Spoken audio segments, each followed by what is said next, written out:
हाँ करो करो करो। तो देखिए बच्चों, सबसे पहले अपन पढ़ेंगे कि एक्सियल पोजीशन होती क्या है। जब अपन इंटेंसिटी निकालते हैं तो दो कंडीशन में निकालते हैं, एक होती है एक्सियल पोजीशन और एक होती है ब्रॉड साइड पोजीशन। तो देखिए एक्सियल पोजीशन, सबसे पहले अपन डाइपोल बनाएंगे।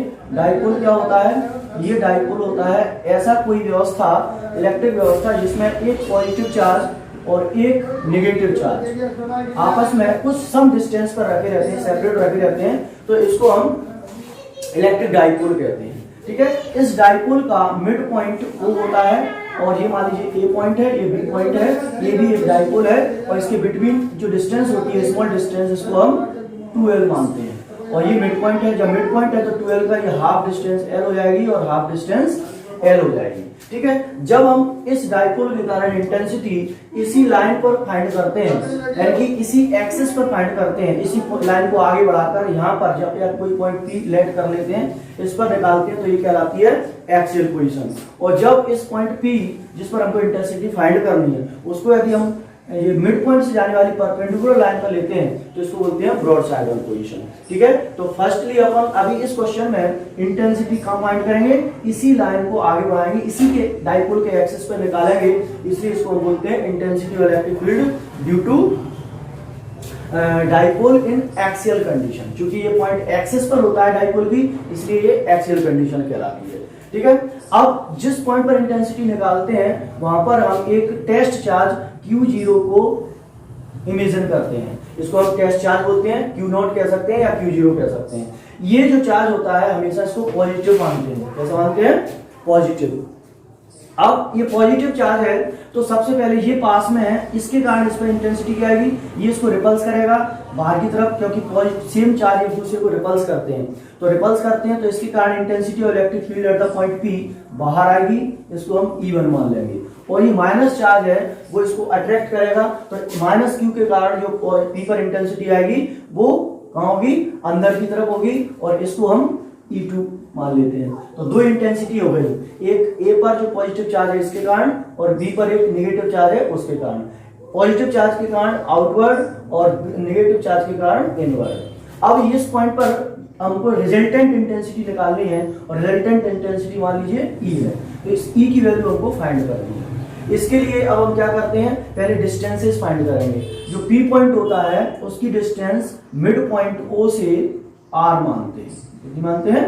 ये R लेट कर लेते हैं कि O से P तक की डिस्टेंस R है। इसके बाद हमको निकालनी है AP डिस्टेंस। तो AP कितनी होगी? देखिए A से P तक की डिस्टेंस ये R है, तो AP कितनी होगी? R minus L। क्यों होगी R माइनस L?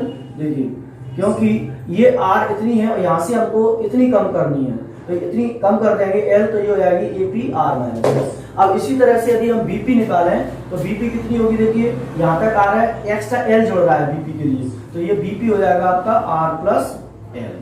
तो ये यहाँ तक ये डिस्टेंसेज आपकी हो गई, मतलब जिस पॉइंट पर इंटेंसिटी फाइंड करनी है उस पॉइंट की डिस्टेंस A पॉइंट से AP R माइनस L होगी और B से P तक की निकालेंगे तो ये होगी BP R प्लस L होगी। ठीक है, अब देखिए बच्चों अपन क्या करेंगे? ये प्लस पॉइंट A पर जो पॉजिटिव चार्ज है इसके कारण इंटेंसिटी निकालेंगे, तो वो उसकी वैल्यू E1 की वैल्यू कैसे निकालते हैं? E1 इक्वल टू होता है 1/4 पाई एप्सिलॉन 0 इनटू जिस चार्ज के कारण इंटेंसिटी निकालते हैं वो चार्ज अपॉन उसके जिस पॉइंट से निकालते हैं उसकी डिस्टेंस का स्क्वायर, यानी कि A के कारण P पर निकाल रहे हैं तो AP स्क्वायर आएगा। ठीक है, अच्छा अब इंटेंसिटी इलेक्ट्रिक फील्ड एक वेक्टर क्वांटिटी होती है, इसलिए इसमें डायरेक्शन होती है, तो इस E1 की जो डायरेक्शन होगी वो कहाँ होगी? A से P वेक्टर की डायरेक्शन में। यहाँ पे लिख देंगे अलोंग AP वेक्टर डायरेक्शन, कहाँ होगी? A से P की तरफ। अब AP की वैल्यू क्या है? R माइनस L, तो इसमें आप AP की वैल्यू रख देंगे, तो 1/4 पाई एप्सिलॉन 0 ऐसा कैसा, Q ऐसा कैसा, AP की वैल्यू है R माइनस L और इसका होल स्क्वायर है, होल स्क्वायर लगा रहे हैं।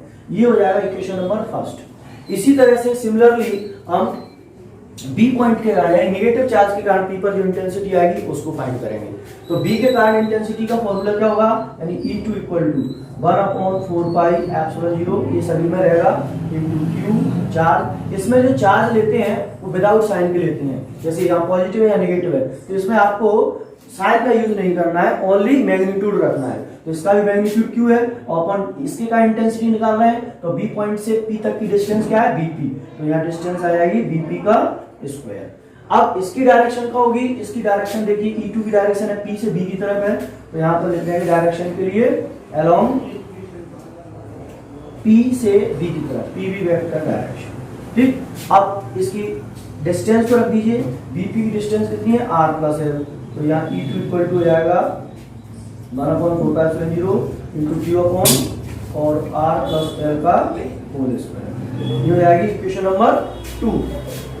अब टोटल इंटेंसिटी जो E होती है वो देखिए क्या होती है, E1 में से आपको E2 को माइनस करना है, क्योंकि ये पास में होता है चार्ज प्लस चार्ज, इसके कारण इंटेंसिटी ज्यादा आती है, क्योंकि इसका रिपल्सन फोर्स ज्यादा लगेगा राइट साइड में, और जो लेफ्ट साइड में अट्रैक्शन फोर्स लगेगा माइनस के कारण वो क्या होगा, कम होगा, इसलिए E2 की वैल्यू कम होगी। जब हमको EP पर रिजल्टेंट इंटेंसिटी निकालना है तो क्या करते हैं, बड़ी इंटेंसिटी में से जिसकी वैल्यू ज्यादा होती है उसमें से कम वाले को माइनस कर देते हैं, यानी कि टोटल इंटेंसिटी जो E होगी वो कितनी होगी, E equal to E1 minus E होता है।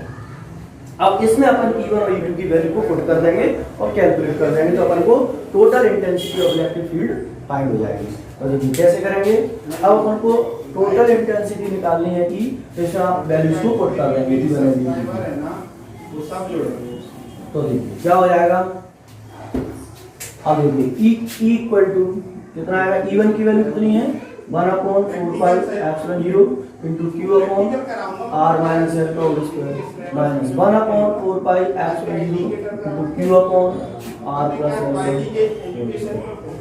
ठीक है, अब ये क्या हुआ, इसमें से क्या कॉमन आ रहा है, 1/4πε0 कॉमन है इंटू Q कॉमन है, तो यहाँ बचेगा 1/r माइनस एल का whole square minus 1/r plus L का होल स्क्वायर। ठीक है, अब 1/4πε0 इंटू Q, यहाँ आपका आ जाएगा r माइनस एल का होल स्क्वायर, इनका एलसीएम लेंगे तो क्या होगा r माइनस एल का होल स्क्वायर और r प्लस एल का होल स्क्वायर। ठीक है, अब देखिए इसमें जब इसका डिवाइड देंगे तो ये बचेगा, इसका यहाँ पर मल्टीप्लाई हो जाएगा माइनस, जब इसका डिवाइड देंगे तो ये बचेगा, इसका इंटू कर देंगे तो यहाँ आ जाएगा r माइनस एल का होल स्क्वायर। ठीक है ना, अब ये इंटेंस, अब इसको आगे सॉल्व करें तो देखिए क्या होगा, ये ऐसा कैसा चल रहा है इंटू Q, इसका स्क्वायर a प्लस b के होल स्क्वायर से बोलते हैं, ऐसे इसको ओपन कर देंगे तो r square plus L square plus 2rl minus, इसको ओपन करेंगे तो r square plus L square minus के 2rl, ये माइनस b के होल स्क्वायर से ओपन हो जाएगा और नीचे आ जाएगा आपका ये, दोनों पे स्क्वायर है तो इसको इकट्ठा आप दोनों पे इकट्ठा स्क्वायर लगा सकते हैं इस तरह से। ठीक है, अब माइनस साइन बाहर है, जब इसका अंदर इंटू करेंगे तो साइन चेंज हो जाएंगे, प्लस वाले माइनस हो जाएंगे और माइनस वाले प्लस हो जाएंगे।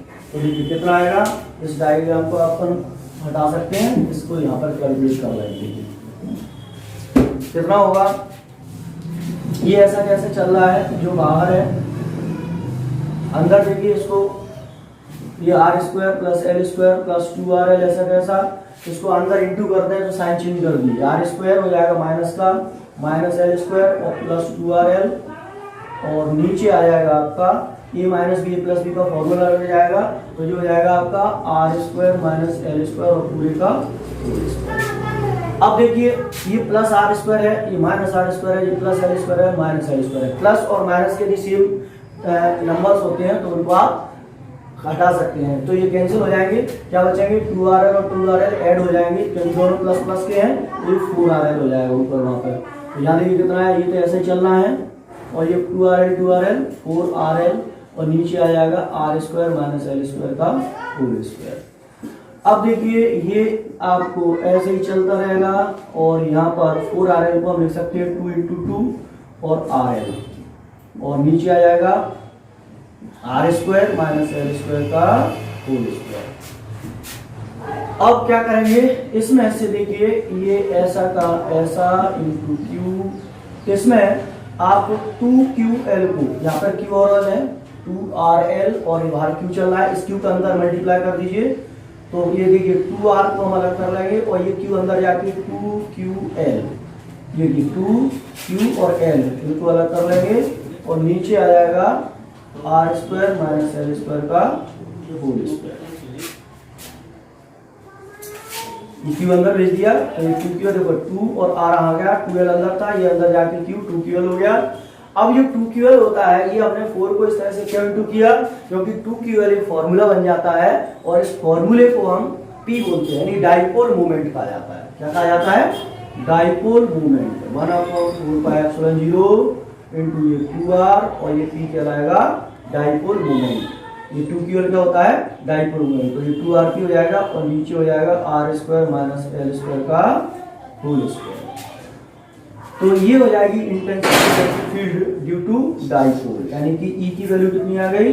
1/4πε0 into 2RP upon R square minus L square का होल स्क्वायर।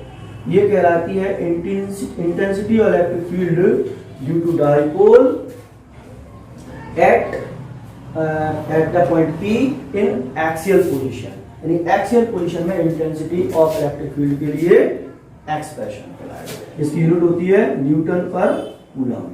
ठीक है बच्चों, तो ये एक इंपॉर्टेंट क्वेश्चन था जो मैंने आपको समझाया। इसमें आपको कोई प्रॉब्लम हो तो आप मेरे को कमेंट करें। Okay, thank you.